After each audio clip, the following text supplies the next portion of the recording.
11th class बच्चे, आज जो टॉपिक हम स्टार्ट करेंगे वो है ग्रेविटेशनल फील्ड। बेटा ग्रेविटेशनल फील्ड, जल्दी से सैटेलाइट से आगे निकलते हैं। ग्रेविटेशनल फील्ड बेटा, ग्रेविटेशनल फील्ड बेटा याद रखना, हर बॉडी के सराउंडिंग में एक फील्ड होता है बेटा, जहां तक वो बॉडी उस दूसरी बॉडी को अट्रैक्ट कर सकती है उसको बोलते हैं उस बॉडी का ग्रेविटेशनल फील्ड बेटा। देखो कैसे, मान लिया ये अर्थ है बेटा, ये अर्थ जहां तक भी बेटा किसी दूसरी बॉडी को अट्रैक्ट कर पाएगी उसको, उस रेंज को हम बोलते हैं अर्थ का ग्रेविटेशनल फील्ड बेटा। ये अर्थ है तो ये कहीं से भी बेटा, ये वैसे तो इन्फिनिटी तक हो सकता है बेटा, लेकिन जैसे जैसे हम दूर जाते जाएंगे जो इफेक्ट है ना अर्थ का बेटा वो घटता जाएगा, जो ग्रेविटेशनल फोर्स है वो डिक्रीज होता जाएगा। तो मतलब ये है कि अर्थ के सराउंडिंग में वो एरिया या वो फील्ड जहां तक अर्थ जो है बेटा वो दूसरी बॉडी को अपनी साइड अट्रैक्ट कर लेती है बेटा, तो उसको हम बोलते हैं अर्थ का ग्रेविटेशनल फील्ड बेटा। तो क्या लिखोगे बताओ? It is a space around a body. जरूरी नहीं है अर्थ ही हो बेटा, कोई दूसरा प्लेनेट भी हो सकता है। तो it is a space around a body up to which a body can attract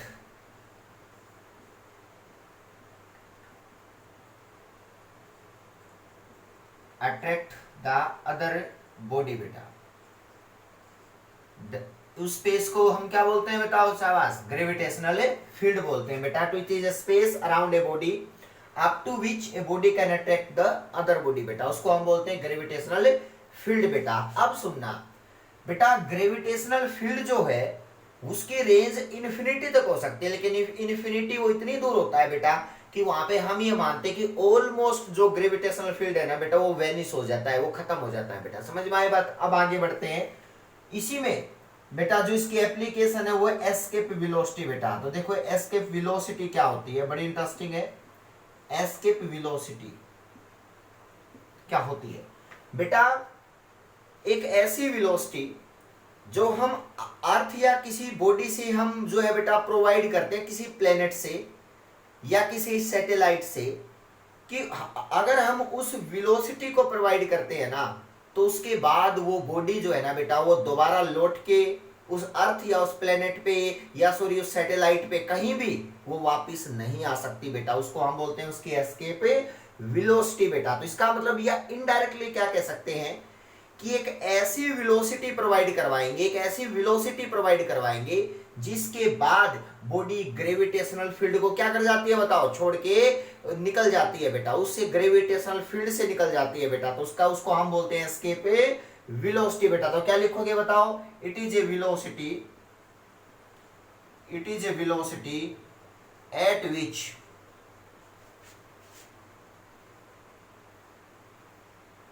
eight which it is a velocity after which बेटा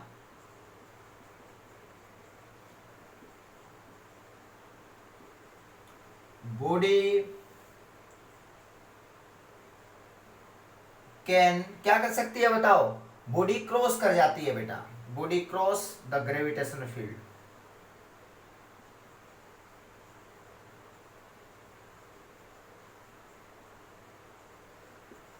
समझ में आई बात बेटा? उसको हम बोलते हैं एस्केप वेलोसिटी बेटा। मान लिया अर्थ है, अर्थ से वो वेलोसिटी प्रोवाइड करवाओ, वो ग्रेविटेशनल फील्ड को क्रॉस कर जाएगा बेटा।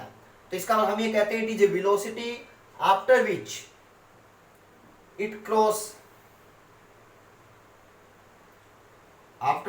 बॉडी क्रॉस बेटा द ग्रेविटेशनल फील्ड। तो ये डेफिनेशन आप लोग याद रखोगे। अब बात है, इसको v से डिनोट करते हैं बेटा। It is denoted by ve। अगर अर्थ की एस्केप वेलोसिटी की बात करूं बेटा, it is noted bye ve। The value of escape velocity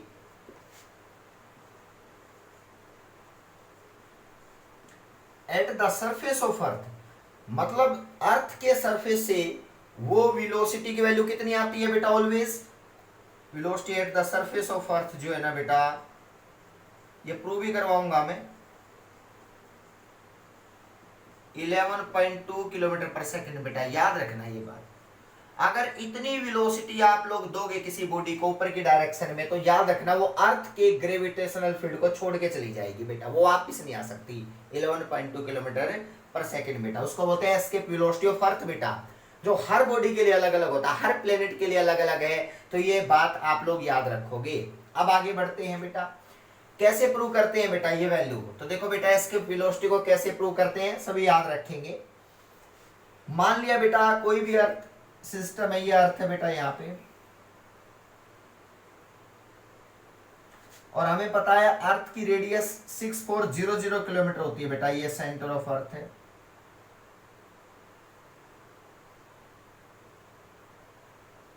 ठीक है, अब सुनना बेटा, अगर मैं एक यहां से किसी भी बॉडी को थ्रो करता हूं अर्थ के सरफेस से बेटा, ये स्मॉल एम मास की बॉडी है, अर्थ का मास कैपिटल एम है, अर्थ की रेडियस आर है बेटा, ये सारी चीजें आपको पता होनी चाहिए।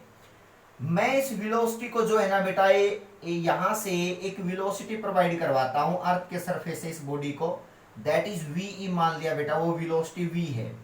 और एक ऐसी वेलोसिटी है बच्चे वी, जिसके बाद ये बॉडी जो है ना बेटा, ये लौट के वापस अर्थ पे नहीं आ सकती, अर्थ का ग्रेविटेशनल फील्ड क्रॉस कर जाएगी बेटा। तो ये मान लिया इन्फिनिटी पे चली जाएगी बेटा, मान लिया ये चली जाती है इन्फिनिटी पे, समझना बेटा। ये पॉइंट है पी, जो अर्थ के सरफेस पे है बेटा, वो पॉइंट है पी। तो अब बात क्या करते हैं बेटा, वो वेलोसिटी की वैल्यू निकालनी है कि जब बॉडी इन्फिनिटी पे चली जाए, मतलब इन्फिनिटी है कि वो ग्रेविटेशनल फील्ड को क्रॉस कर जाए, हमारे लिए वही इन्फिनिटी है बेटा। अब आगे बढ़ते हैं, सुनना, यहां से विजिबल है, हाँ देखो बेटा,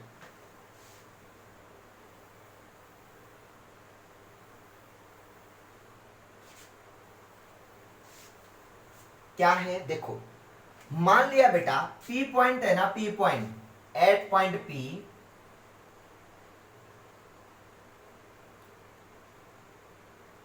द टोटल एनर्जी निकालनी है, समझना बेटा, total energy at point P, the total energy of body जो है ना बेटा, body, total energy of body of mass, कितना मास है बताओ बॉडी का, स्मॉल एम का बेटा, ये स्मॉल एम दे रखा है, is equal to total energy किसके इक्वल होती है, kinetic energy plus potential energy बेटा। तो देखो total energy is equal to point P पे निकालनी है, जब मैं यहां से थ्रो कर रहा हूं बेटा उसको वी वेलोसिटी से बेटा, तो टोटल एनर्जी देखना,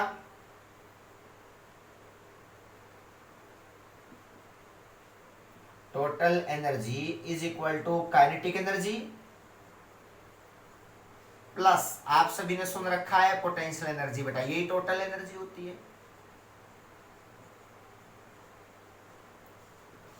काइनेटिक एनर्जी किसके इक्वल होती है बताओ, काइनेटिक एनर्जी होती है बेटा शॉर्ट फॉर्म में K dot E, half M में मास कितना है बॉडी का, m कितनी वेलोसिटी से थ्रो की गई है, v से, तो काइनेटिक एनर्जी तो हाफ एम v का स्क्वायर बेटा। और अब है पोटेंशियल एनर्जी बेटा, पोटेंशियल एनर्जी वो भी ग्रेविटेशनल पोटेंशियल एनर्जी, क्या है बताओ, gm, ये बेटा होती है mgh। लेकिन एक चीज सुनना, थोड़ा सा चेंज करते हैं बेटा, m तो मास तो m ही है बेटा, देखो m मास है इसका, ये अर्थ के सरफेस पे से थ्रो की गई है, तो अर्थ का सरफेस पे ग्रेविटी कितनी होती है बताओ, सभी बच्चे जानते हैं gm/r²।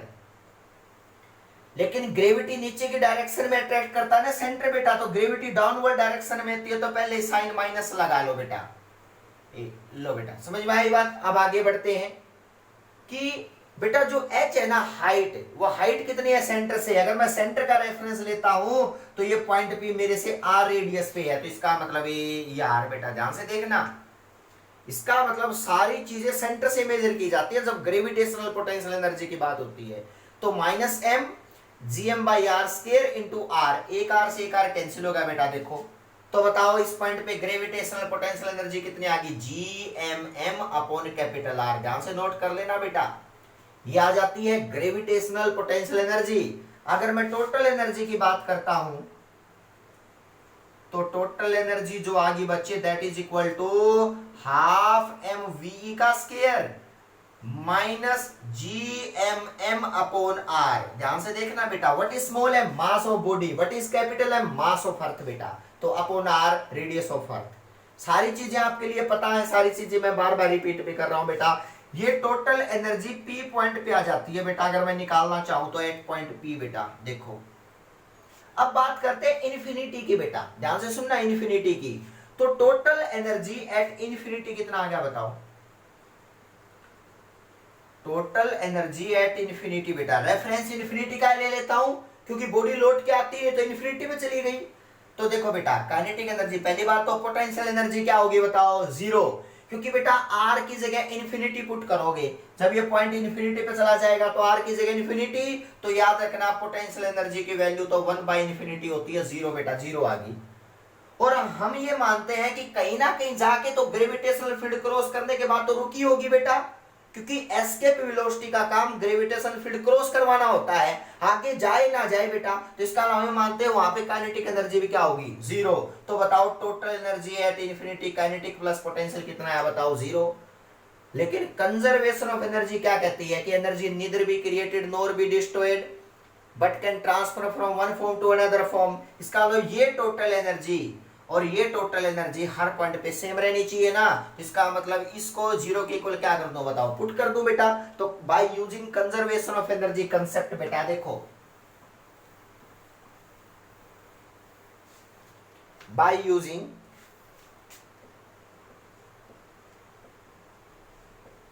Law of conservation of energy बेटा,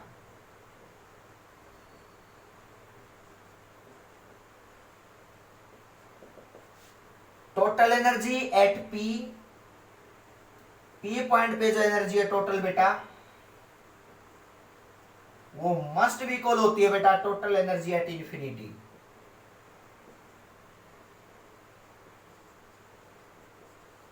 बात खत्म बेटा। अब देखो टोटल एनर्जी एट पी कितना है? हाफ एम वी का square minus G M M by R, small M capital M by R is equal to infinity में कितनी है दोनों? जीरो। आर भी इन्फिनिटी और 1/इन्फिनिटी जीरो, और वेलोसिटी वहां पे हम मानते हैं रेस्ट पे आ ही जाता है बेटा, कहीं तो हाइट पे जाके बेटा। तो इसका मतलब half M V square is equal to G M M by R, ये याद रखना। और यहां से v की वैल्यू कितनी आ गई बताओ? Root of 2gm by are बेटा। मास ऑफ अर्थ पुट करो, यहाँ g पुट करो, r पुट करो, ये वैल्यू सोल्व करने के बाद 12.2 किलोमीटर पर 11.2 किलोमीटर पर सेकंड आएगी बेटा। ये रिजल्ट आपको याद होना चाहिए, एस्केप वेलोसिटी का ये रिजल्ट बेटा, ये एक्सप्रेशन और ये रिजल्ट बेटा। ये अर्थ के ऊपर से अगर किसी बॉडी को थ्रो करते हो तो उसकी value root 2gm by are आनी चाहिए बेटा। और ये आर डिपेंडेंट टर्म समझ में आनी चाहिए बेटा। अब बात करते हैं, जितना आर बढ़ेगा वैसे वैसे एस्केप वेलोसिटी की वैल्यू घटेगी, मतलब जितना ऊपर से ऊपर जाता जाऊंगा उतनी एस्केप वेलोसिटी घटती जाएगी। मतलब हाइट पे जाके इन्फिनिटी तक पहुंचाना इजी होता है बेटा, रेदर देन अर्थ के सरफेस से बेटा। हाइट पे जाके किसी बॉडी को इन्फिनिटी तक पहुंचाना इजी होता है बेटा, रेदर देन अर्थ के सरफेस से। ये चीज बता रहा है बेटा। तो इसका मतलब ये टिप्स पे होना चाहिए। अगर मैं किसी हाइट पे जाके अगर मैं कहूं कि एस्केप वेलोसिटी निकालो तो बेटा बस यहां से क्या हो जाएगा बताओ? एक रिप्लेस हो जाएगा कि यहां से v की वैल्यू क्या आ जाएगी बताओ? रूट 2gm, और ये बेटा r प्लस h आ जाएगा यहाँ पे। तो देखो बेटा ये वैल्यू क्या है? ये एस्केप वेलोसिटी कम, ये एस्केप वेलोसिटी ज्यादा, तो हम ये कह सकते हैं ve डैश वेलोसिटी कम रखनी पड़ेगी v से बेटा, और इसका मतलब एस्केप वेलोसिटी की वैल्यू कम आई बेटा। ये कॉन्सेप्ट सभी को पता होना चाहिए, एस्केप वेलोसिटी और ग्रेविटेशनल फील्ड बेटा, जो आपके टिप्स पे होना चाहिए कि what is escape velocity. Clear है बेटा? Thank you so much.